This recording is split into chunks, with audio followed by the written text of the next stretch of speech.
Jaya Radha Madhava, Jaya Kunja Vihari, Gopi Jana Vallabha, Jaya Girivardhari, Yashoda Nandana Vrajajana Ranjana, Yamuna Tirupana-chari, Jaya Radha Madhava, Jaya Kunja Vihari, Hare Krishna, Hare Krishna, Krishna Krishna, Hare Hare, Hare Rama, Hare Rama, Rama Rama, Hare Hare, Hare Krishna, Hare Krishna, Krishna Krishna, Hare Hare, Hare Rama, Hare Rama, Rama Rama, Hare Hare.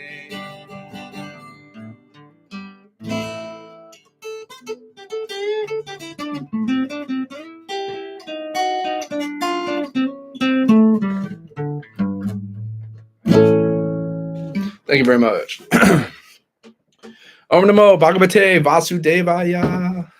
Om Namo Bhagavate Vasudevaya. Om Namo Bhagavate Vasudevaya. Nama Om Vishnupadaya Krishna Vastaya Bhutale Srimati Bhaktivedanta Swami Namane. Namaste Saraswati Devi Gauravani Pracharane Nirvishesha Srinivadi Pasitade Shatarane. Jai Shri Krishna Chaitanya Prabhu Nityananda Shri Advaita Gadadhar Shivasati Gaura Bhakta Vrinda. Hare Krishna Krishna Krishna Hare Hare, Hare Rama Rama Rama Hare Hare. Continuing on reading from Srimad Bhagavatam. Okay, let's do this.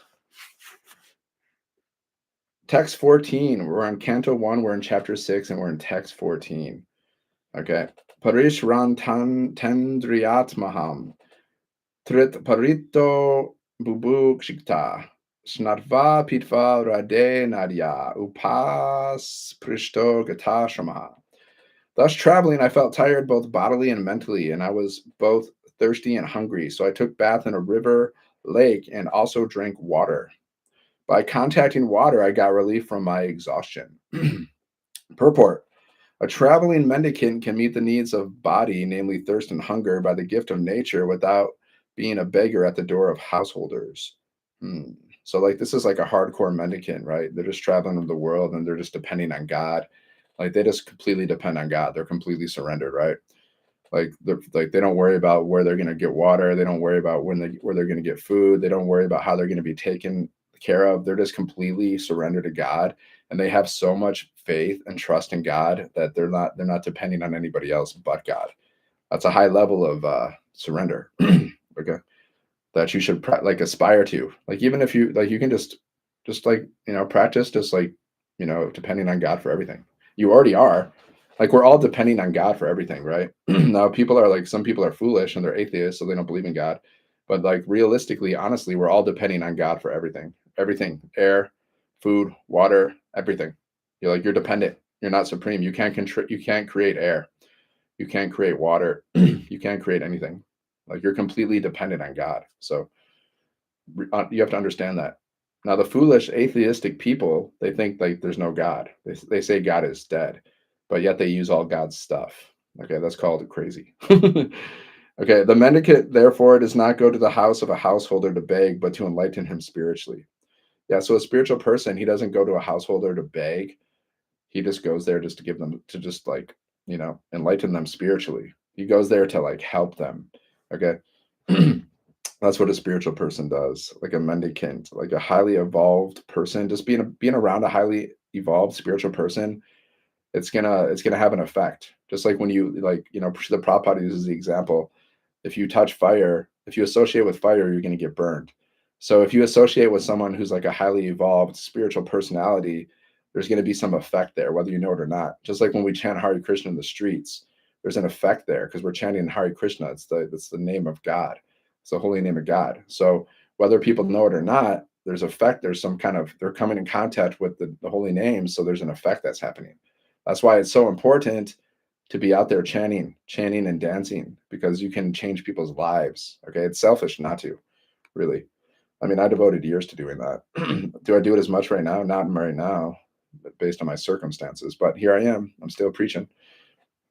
Okay. Text 15. Tasmin nirma nuje ranye pipalo pashta ashrita atmanat manam atmashtam yata shutam vichintayam. Okay. After that, under the shadow of a banyan tree in an uninhabited forest, I began to meditate upon the supersoul with I began to meditate upon the supersoul situated within, using my intelligence as I had learned from liberated souls. Purport: One should not meditate according to one's personal whims. One should know perfectly well from authoritative sources of scriptures through the transparent medium of a bona fide spiritual master and by proper use of one's trained intelligence for meditating upon the super soul dwelling within every living being. Yeah, you can't just like randomly meditate and just like be like, sometimes you talk to people that meditate and they say the craziest things. You're just like, what are you talking about? Like people can be like, yes, I meditate on all this. I see the light. Okay, you see the light. Okay, but like you, like you gotta follow like the spiritual masters. Okay, like Srila Prabhupada. If you don't have an official spiritual master, well then follow like whoever you want. But I follow Srila Prabhupada. That's because I don't have like I'm not initiated because I never connected with any like spiritual master like on a personal level. Like so I'm not initiated. So I follow Srila Prabhupada. Right, that's my spiritual master. That's who I follow. I think it's done okay for me. I think I've made some kind of spiritual advancement. Like Srila Prabhupada says, just by reading, like you don't like just by reading his books, you become initiated. Okay, and I can talk about that because like I went from completely materialistic, like I had no understanding of Krishna consciousness at all, and then I read Srila Prabhupada's books. Like I read the Bhagavad-Gita as it is in 3 days. Okay, and I saw the transformation. I saw the transformation take place, and then I started chanting Hare Krishna, and I haven't stopped, guys. Okay, that was over like 20 years ago, and and I could experience what was happening when I was reading the Bhagavad Gita as it is. I was working a job still. I was actually working at a club. Like I was drinking, I was smoking, but I was chanting. Okay, and I could see like man, like I could see like people like I could like you can call it enlightenment, you can call it whatever, but I could see the difference and I could understand like what this material world was. Like I could realize it. Okay. So that's the power of Srila Prabhupada's books, guys. Like I've experienced a transformation in my life, right? I can talk about it. And that happened over 20 years ago, and I'm still reading and I'm still chanting. There hasn't been one day in the past 20 years of my life that I haven't chanted Hare Krishna. Okay.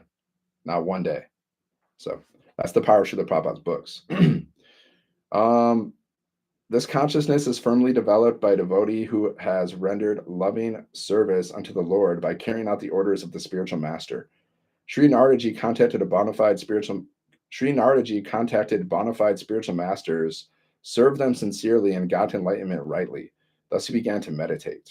So that's the process. You gotta offer some service to the spiritual master, and then you get enlightenment.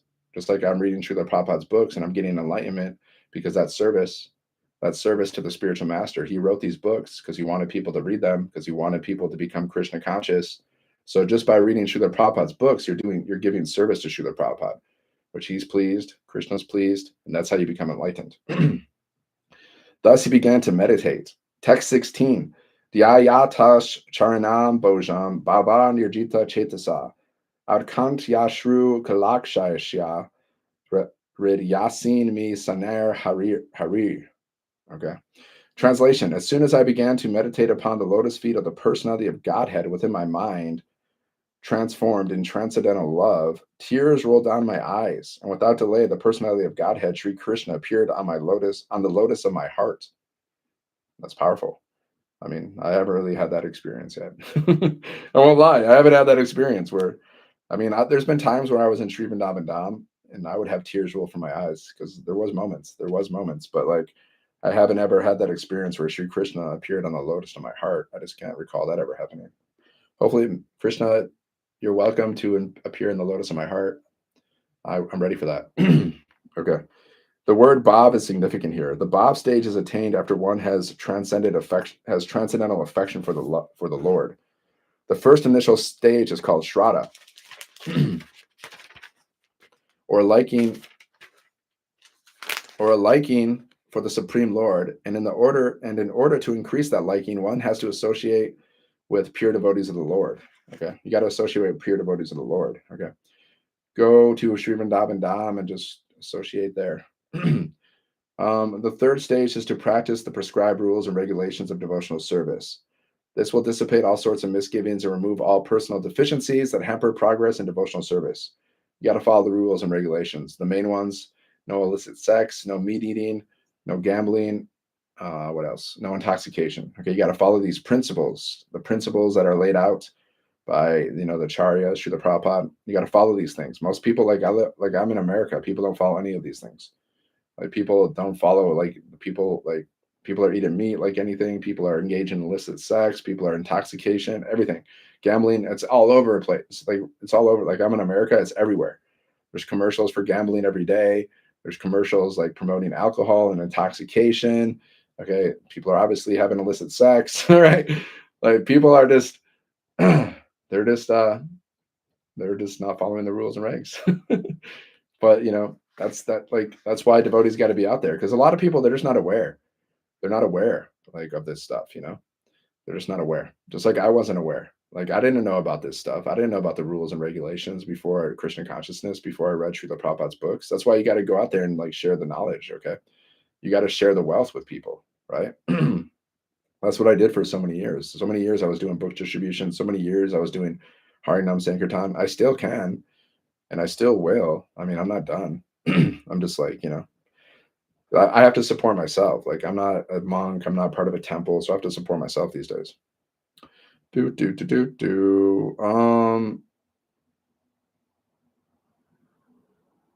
When all misgivings and personal deficiencies are removed, see, that takes time, guys. It's the Anartha Nivritti stage where you got to get rid of your bad habits. That could take a lifetime. That could take your whole life. That could take many lifetimes. You got to get rid of all these you know, materialistic propensities. There's this When all misgivings and personal deficiencies are removed, there's a standard faith in transcendental matter, and the taste for it increases in greater proportion. This stage leads to attraction, and after this, there is bhav, or the prior stage of unalloyed love of God. So if you're still dealing with all your material deficiencies, you're not going to really experience that high state of bhav, right? So there's steps, there's levels to this. All the above different stages are but different stages of development of transcendental love. See, how this is a science, right? You can see this is like spirituality, Krishna consciousness. It's a science. You got to go through the different stages. Being so surcharged with transcendental love, there comes a strong feeling of separation, which leads to 8 different kinds of ecstasies. Tears from the eyes of a devotee is an automatic reaction. Now, I'll be honest, I have had tears come from my eyes in different times where I'm practicing Krishna consciousness. So I've experienced some of these in a slight degree. I'm just being straight up honest. And because Sri Narada Muni is in his previous birth attained that stage very quickly after his departure from home, it was quite possible for him to perceive the actual presence of the Lord, which is he tangibly experienced by his developed spiritual senses without material tinge. Text 17.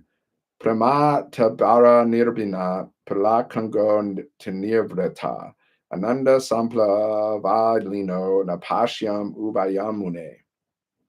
O Vyasadeva, at that time, being exceedingly overpowered by feeling of happiness, every part of my body became separately enlivened.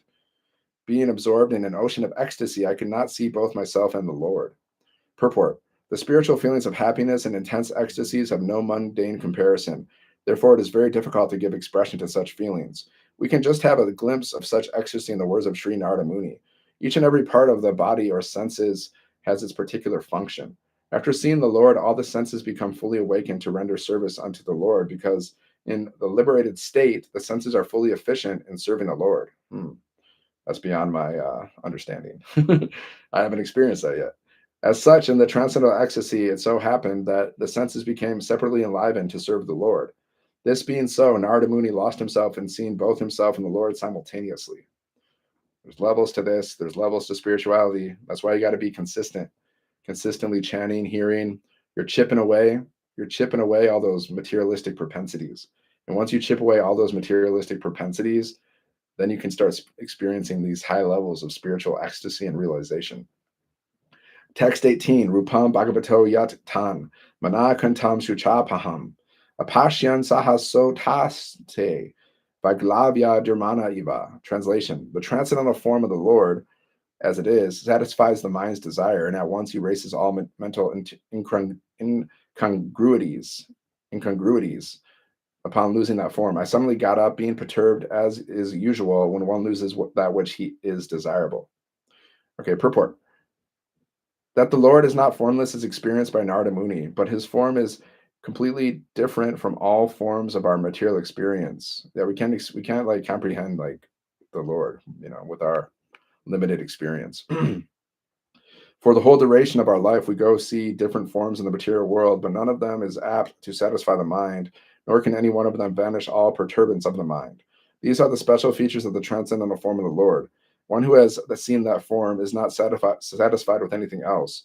No form in the material world can any longer satisfy the seer. That the Lord is formless or impersonal means that he has nothing like a material form and is not like any material personality. As spiritual beings, okay, I kind of spaced out there, I'm not going to lie. These are special features of the transcendental form of the Lord. One who has seen that form is not satisfied with anything else. No form in the material world can any longer satisfy the seer. That's what's going to happen when you see the Lord. There's going to be nothing better than that.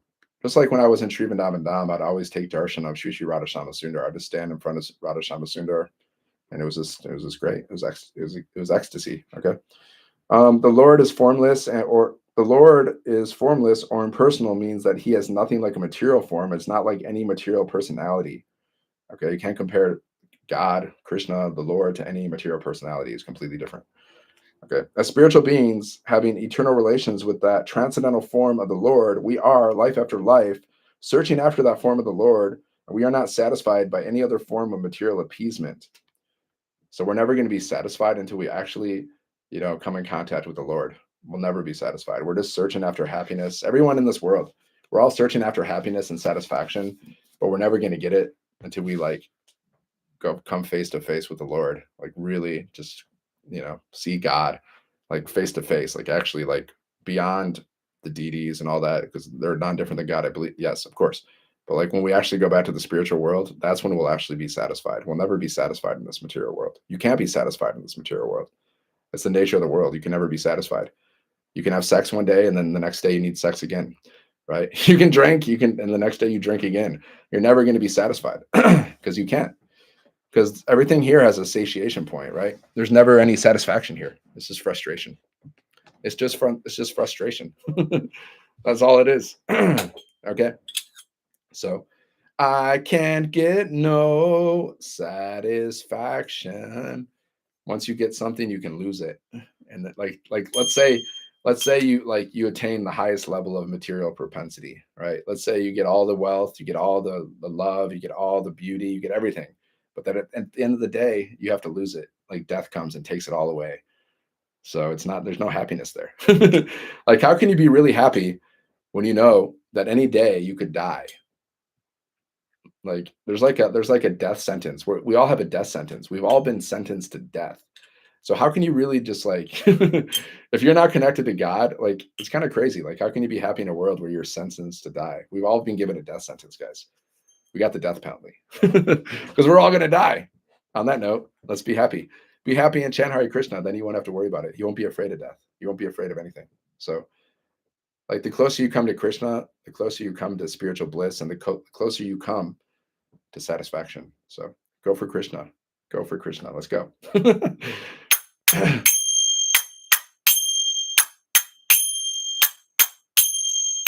Okay, let's think of a tune. No, wait. Hare Krishna, Hare Krishna, Krishna Krishna, Hare Hare, Hare Rama, Hare Rama, Rama Rama, Hare Hare, Hare Krishna, Hare Krishna, Krishna Krishna, Hare Hare,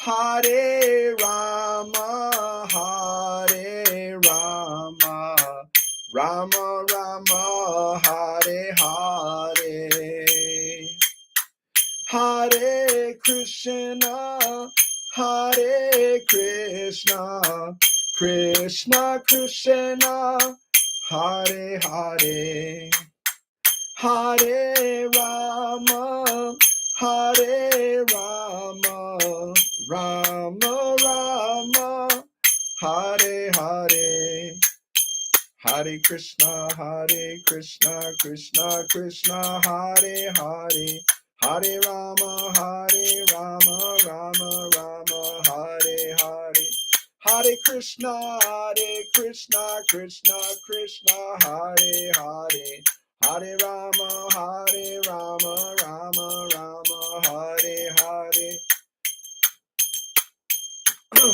Hare Krishna, Krishna Krishna, Hare Hare, Hare Rama, Rama Rama, Hare Hare, Hare Krishna, Krishna Krishna, Hare Hare, Hare Rama,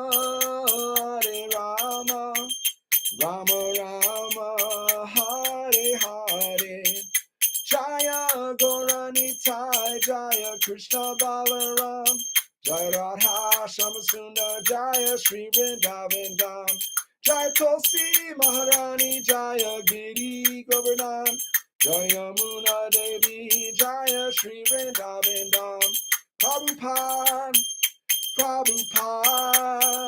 Prabhupada, Jaya Srila Prabhupada, Nitai, Gora Haribo, Haribo, Haribo, Nitai Gora Haribo, Nitai Gora Premanandi, Hari Haribo, Jai Jai Sri Radhe Sham. Hare Krishna. Chant Hare Krishna and be happy. You can die at any moment, so keep chanting Hare Krishna because you don't know. You can die any day. Hare Krishna.